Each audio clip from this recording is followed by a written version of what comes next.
new episode, know you probably waiting. Plant a seed in your brain, let me pollinate it. And I'm not like the rest, I don't do the faking. You are now tuned in to Bro Conversations. With the quickness, hey. Um, we back up in this bitch for another week. Oh, damn, I ain't got my phone, I ain't got a topic, so I'm so excited. Hey, we back up in this bitch another again. Hey, if you don't know by now, I'm about to tell you. I'm your host, OG Oda, and you are now tuned in to another very fucking special episode of Broke Conversations, the world's most poverty-stricken podcast. Before I even get into this shit, if you're watching on YouTube, like and subscribe, please. YouTube is Broke Conversations. If you listen to this on any other streaming platform, please, get my numbers up, get my views up, you know what I'm saying? Like, comment, subscribe, tell me what you think about it, yeah, all that, blah, blah, blah, blah, blah. We back up in this bitch for another again. Hope you got something to sip on, hope you got something to smoke on. I hope, yeah. Anyway, let's jump right into these topics. I got a few on for today. Hey, first topic on motherfucking docket, let's sock it to the pocket like right now. Nah, but listen, hey, or matter of fact, but before I even get into this, I want to speak on the "You Don't Know My Name" freestyle. Hey, the writing process for that is almost 100% done. I just gotta write 2 more bars for the end. Everything else is different, man. And I want to talk about that process right now. I was gonna talk about it later, but not fucking. Let's talk about it right now. Man, I ain't gonna lie. I've been this whole fucking junction of just doing this shit. It's made me depressed. It's made me start rapping for a little bit. It's made me get back on and really get on my shit, man. Cause originally, before I said I was gonna do the song. I did it. I wrote it and everything, but I was on YouTube that same day. I was on YouTube that exact same day. And I looked up "You Don't Know My Name" freestyle by somebody else because I ain't never heard nobody really hop on it besides Alicia Keys, the original song. So I wanted to check that out. And something that I bumped into was the West Side Gun version of "You Don't Know My Name." I heard that and I ain't gonna lie, I got discouraged. I was like, damn, this nigga killed this shit. He talking about all this fly shit, all this money and shit on this shit. What I feel like if I'm not gonna come with the same energy or better, it's not even no point in doing it. So for a while, for maybe a week or two, I was depressed. I was like, nah, I'll probably do it later in the year. Like I think on the last podcast, I said it's probably gonna come out in December. I was wrong, obviously, and yeah, got my long story less long.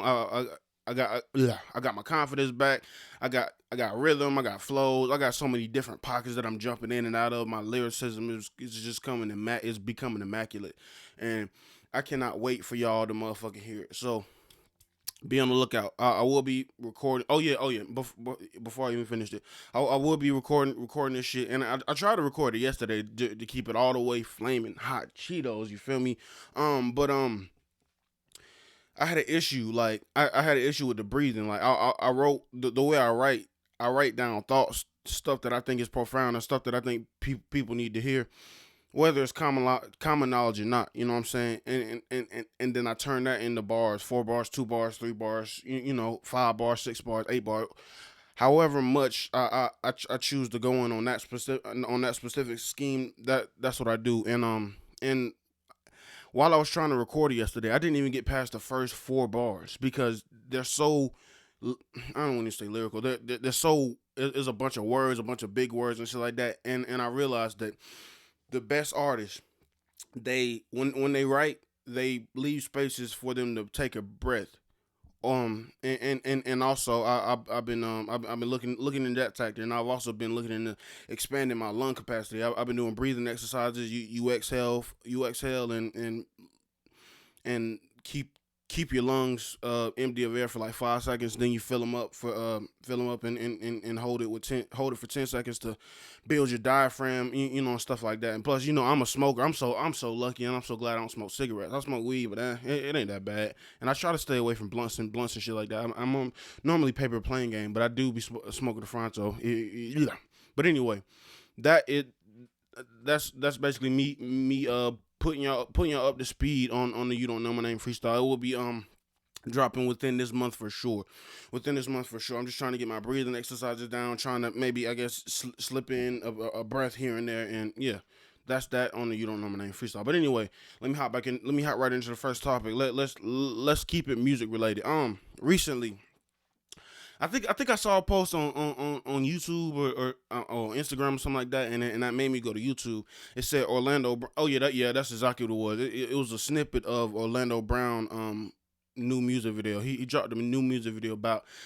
If you're watching this now, it was probably about a week ago from when I'm putting this out, and today's Friday. So yeah, a week ago from this Friday. And yeah, um, I really the music really surprised me. He's a rapper. If you don't know it, if you aren't familiar with his music or whatever, Orlando Brown. Well, yeah. Let me give y'all a quick synopsis if y'all don't know who it is. Orlando Brown was the dude a couple years ago. The dude from the That So's Raven from the That So Raven TV show. He was the brother of Raven on the show, but years and years after all that happened and all the other Disney related success, like a lot of artists do, he slipped into the slippery slope of doing drugs and shit like that. And success and drugs, they do not motherfucking mix, yo. Because the more success you got, the more money you got, the more fame you got. Which means the more power you got to get the drugs. So it's like if you rich or you doing even okay, you're doing exceptionally well. You got a whole lot of money, a whole lot of expendable money that you can just give off. And some people even take it to the point where they be living on the street homeless and shit like that. You know what I'm saying? It's different levels to everything. But long story less long. That's Orlando Brown. I just recently found out like a week ago. Excuse me. Or 2 days ago, really, that he was a rapper and shit like that. So obviously, me being a rap connoisseur, me being a lover of the rap music, I had to check it out. I listened to like 10 videos on his YouTube page, excuse me for stuttering, and one thing I can say that I took from it is this nigga is really a lyricist. This nigga, he's really rapping. He's really building schemes, and fast forward to like a day or 2 days ago, he recently dropped a music video called Pain, and he used the J Cole sample SeaWorld. It's no good. No matter how I hate flashbacks and we ones came from the pain. We tried to mind. That song, if you know J. Cole, if you're a real J. Cole fan, you should know that song. I believe, yeah, it's off the Friday Night Lights mix. Oh shit, I almost dropped my phone.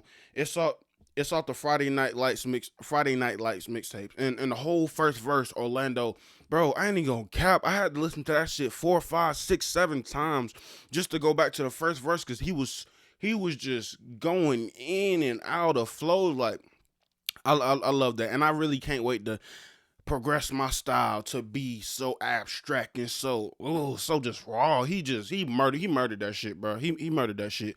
So that's two songs that really stood out to me. This ain't an album review or well, I guess it kind of is. But anyway, the most recent song with the SeaWorld sample, it's called Pain by Orlando Brown, and the other one that I saw on Instagram of a snippet. Oh yeah, and also well let me get to this.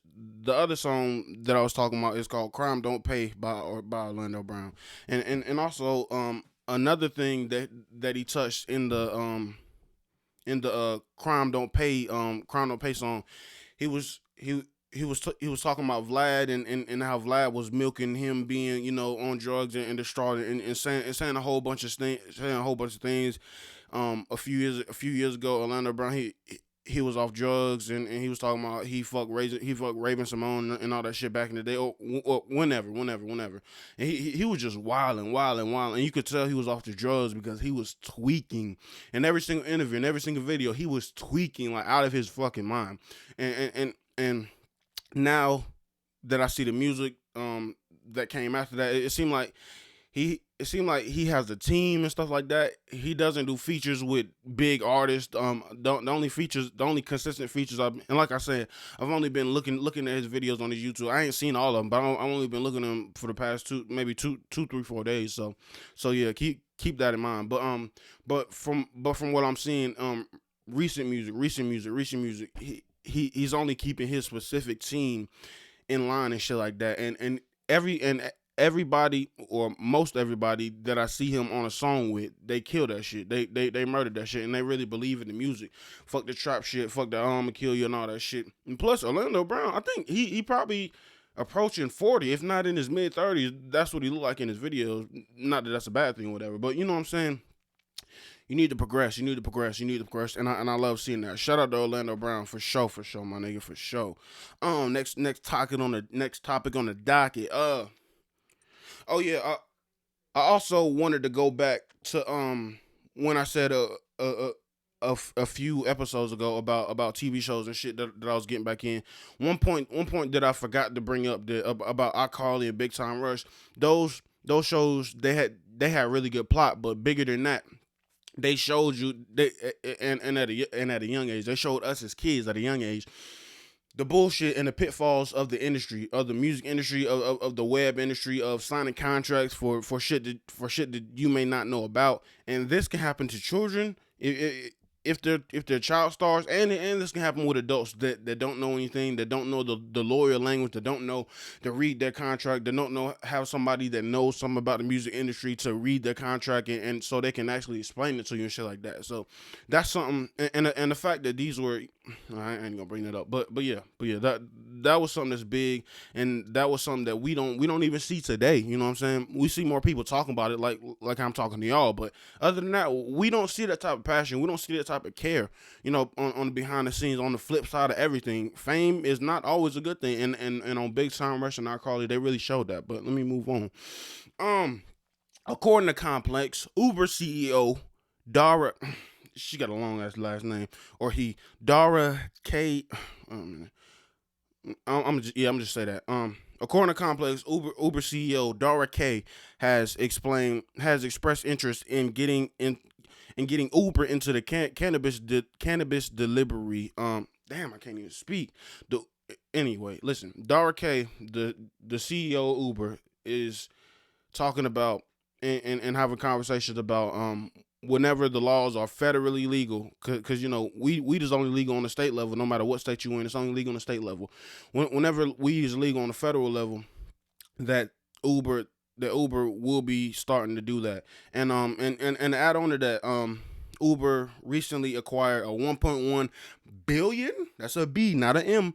1.1 billion for Drizzly, a Boston-based alcohol delivery service. So what this means is, see, something that just popped up in my head while reading that is, the Uber CEO said, Dara K, the Uber CEO just said that we not about to look into the weed shit until it's federally legal. And me reading that over again, that makes me think only one reason. Bigger. One word describes everything. Monopoly. Bigger shit.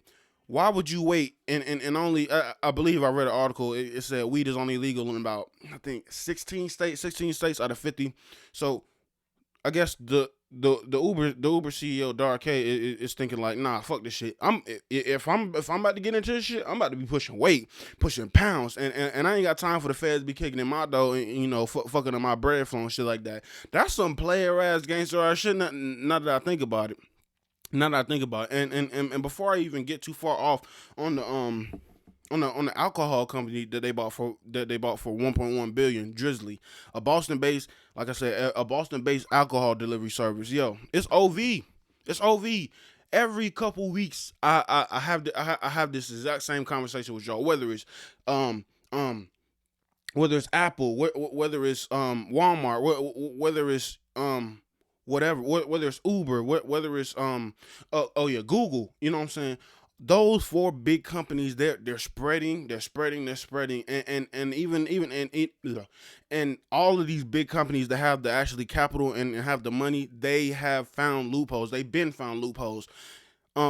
It's illegal to own and it's illegal to have a monopoly, period, in America, period. But but so many other companies, so many even other than the ones I just said, so many other companies they got their hand in and they found loopholes. The biggest loophole is making a branch from, let's say Coca Cola.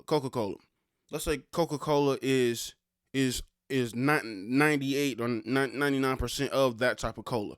What they will do is they will make a off brand or a different brand, and it'll be tiers. It'll be like Coca Cola at the top, but under Coca Cola we got Beam Cola, and we got Scotty Soda, and then if those are successful, all right, now we got Dr Pepper, now we got lemonade, whatever. You know what I'm saying? That's how it works. That's how it works. And that loophole has always existed, and we see it every single day. We see it every single day. Father companies, parent companies, those terms and shit like that. Those are the people that are involved with making these big decisions and doing shit like that.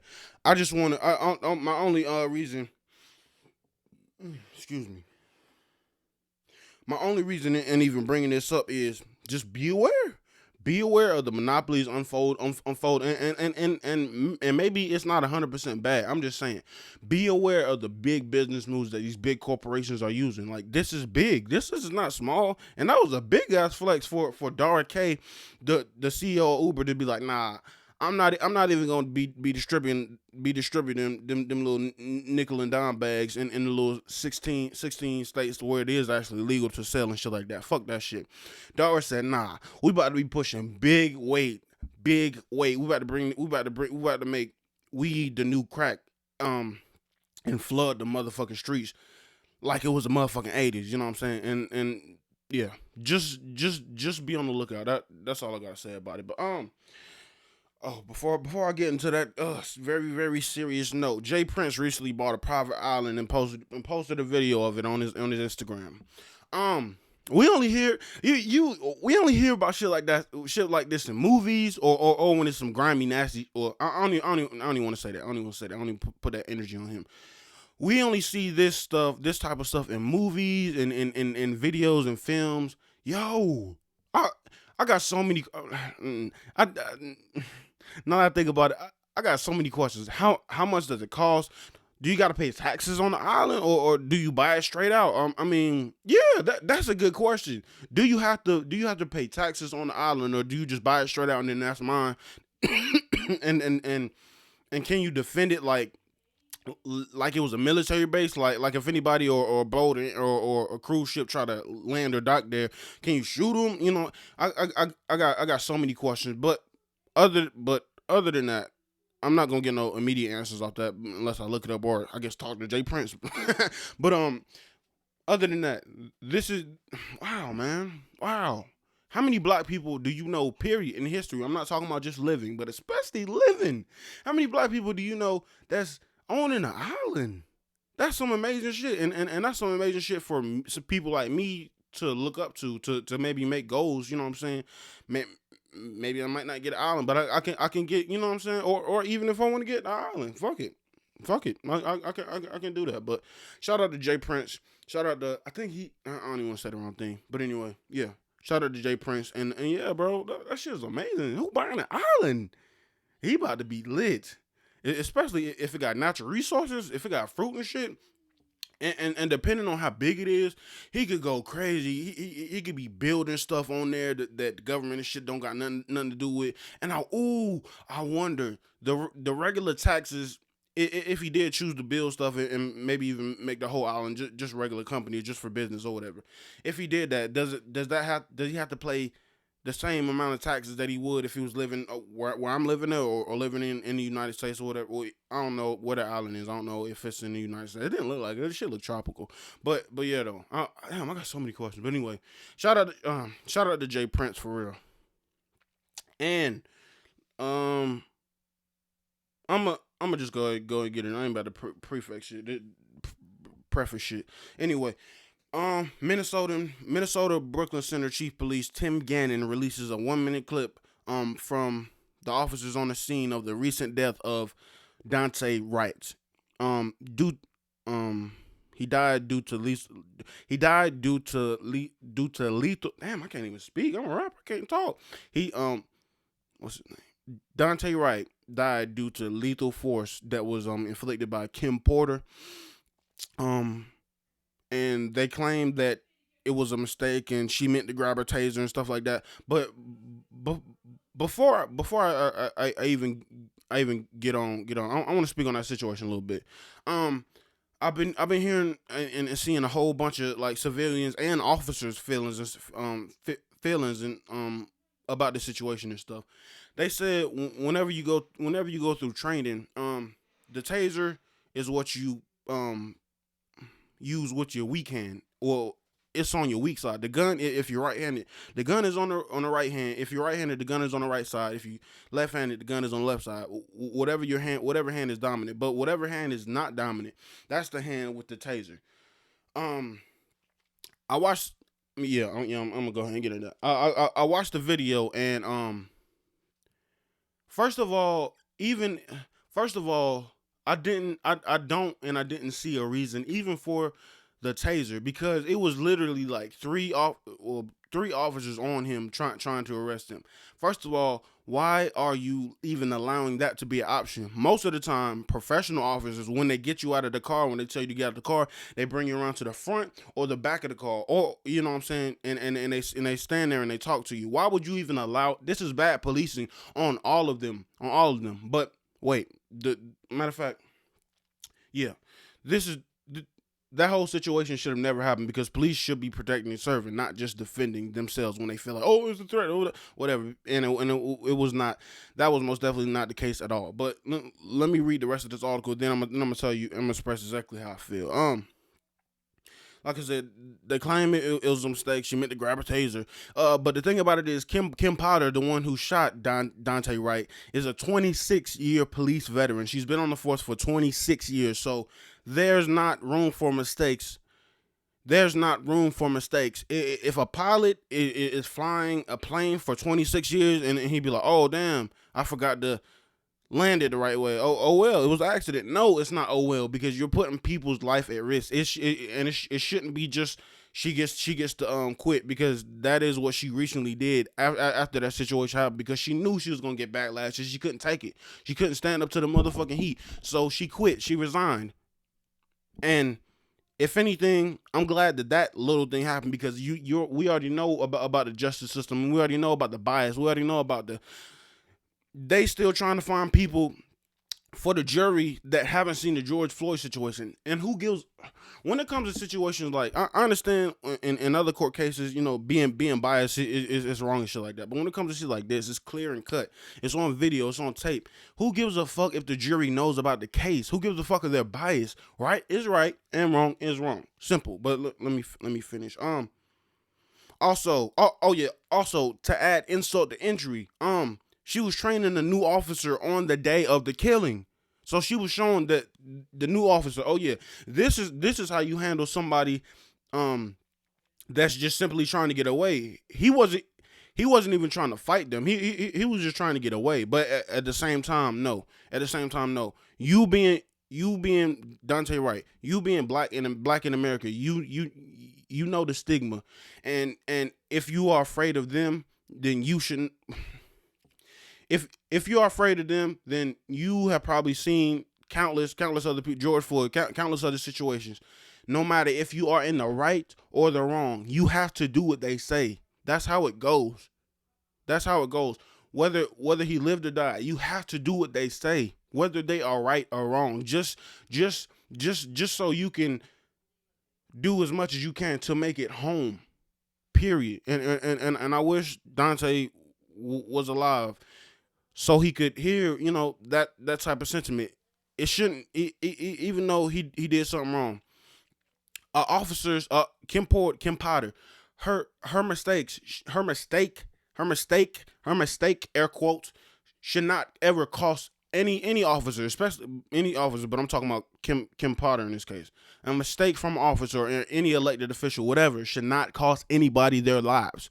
Fuck you, fuck your resignation, bitch. No. And what's even more fucked up is she was recently released on $100,000 bond. So I believe she had to pay 10%. So $10,000. She was released. Originally, there was no bond, but now there's a bond. So little things like this, the fact that she was released, it shows they're gearing up. They're gearing up to do what's like how they did Trayvon Martin and Breonna Taylor. Speaking of Breonna Taylor, I read I read something I read something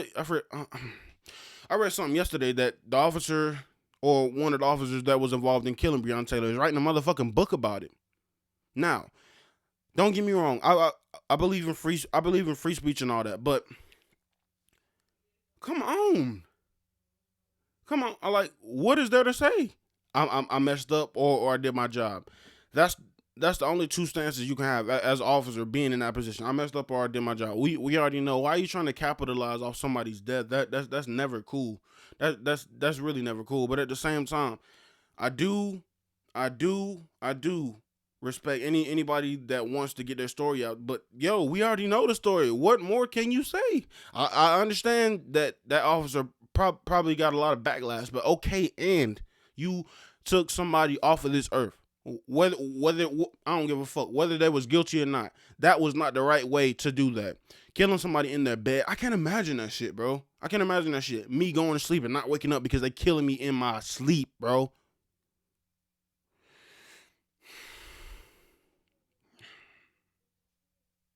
Like I said, a mistake, a mistake, a mistake. Some jobs can't afford to have mistakes. Some of them can't. The the people that are in the water industry that bring me my water to my house, they can't put too much fluoride or whatever cleaning chemical or whatever they doing to alter the water and make it safe and to make it safer for us. They can't put put a whole lot of bleach in the water supply and be like, oh shit, that was a mistake. No, you cannot make that mistake. If you're a pilot, you cannot make that mistake when you're trying to land a plane. When you're an officer, you cannot make that mistake. Some positions you have to be on point. And if you don't want to deal with that, cool. Get the fuck out. Get the fuck out. Get the fuck out the force. Get the fuck out the force for real. But but yeah, she was she like I said, she bonded out. So she Kim Potter bonded out. She was arrested and charged with second degree manslaughter. Like I said, she recently posted 100K for bond and was released. Um, yeah, man, yeah, man. I just hope that she gets what the fuck she deserves. Fuck that shit. I don't care if you. I don't care about. I just care about what's right and what's wrong. I'm not gonna harp too much on it. I think I got my feelings out, and I'm not trying to make this shit a fucking sad podcast. I hate sad topics, but this is something we got to talk about, man. I got to talk about with y'all, man. Moving on. Okay, some a little lighter note. And today is the 16th, Friday the motherfucking 16th. So this album is out now. YSL, Young Stoner Life, the label. Not the clothing brand. YSL and Young Thug dropped the trailer for the upcoming Slime Language album, Slime Language 2, that is dropping today on April 16th. And in the trailer, I love, I love, I love everything Thug do for real. I love the Spider clothing line. I love everything Thug do. And but this right here, I really revere this shit in a different way than what Thug would normally do just for his independent shit. Thug in that trailer, it was like a 2 minute trailer, 1 minute 30 second trailer. Thug was rarely in that shit. Thug was interacting with his artists, giving them the shines, just showing the grace and the talent that he has on his label. Lil Key, Lil Got It, Carlay, Thug Girlfriend, like Gunna, like the whole fucking YSL label squad was there, and I love seeing that, bro. I love seeing that because not first of all, not many people get to stay in the game and remain hot as long as, no pun intended, as long as Thug has done that. Second of all, for him to take people from the same environment or different environments, but the same exact thing is going on, and give them a chance to improve their life, bro. It ain't nothing better than that, bro. I look at that. How I look at motivational speakers, like, you really touching and affecting and changing somebody's life for the better. And bro, I support it. I support it. I support it. I'm not gonna sit here and cap to y'all like before I hit record that I heard slime language too. I haven't, but I will be looking at that, and I might even do an album review. Honestly, I might do that. But yeah, that's basically it. But before I even, oh damn, 30 minutes. Okay, had a whole lot of topics. All right, cool. But listen, before I get up out of here and all that, I want to give y'all the four bars that I couldn't say, or I couldn't lay from the You Don't Know My Name freestyle. I'm gonna give y'all a little snippet, and if you choose to steal my bars, that's cool. But you're not gonna say it like me. You not gonna have the rest of the song to come with it. So hey, do you? Nah, but don't steal my shit. Fuck you. Don't steal my shit. But listen, hey, here go the four bars. Hey, when I when I finish, bet you gon' know my name. Unlikely to expect the low without enduring through pain. This ain't a heartbeat production, but just let me explain. Can't be complacent with life and expected to change. Since I wrote a hook, I've been accustomed to showing range. Got a deeper love for music, much more than the strings. Masses distracted by actors, what a deplorable thing. You see the pressure, know you feeling the strain. It was supposed to be 4, that's 8. But yeah, hope y'all fucking with it. If you is, like, comment, subscribe. Hey, I'm your host, OG Odie, the host of the world's most poverty-stricken...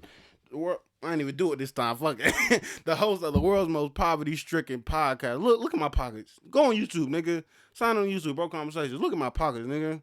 Broke. BROKE, nigga. We broke. World's most poverty-stricken podcast. I'm your host, OG Odie. Broke Conversations. And yeah. Peace.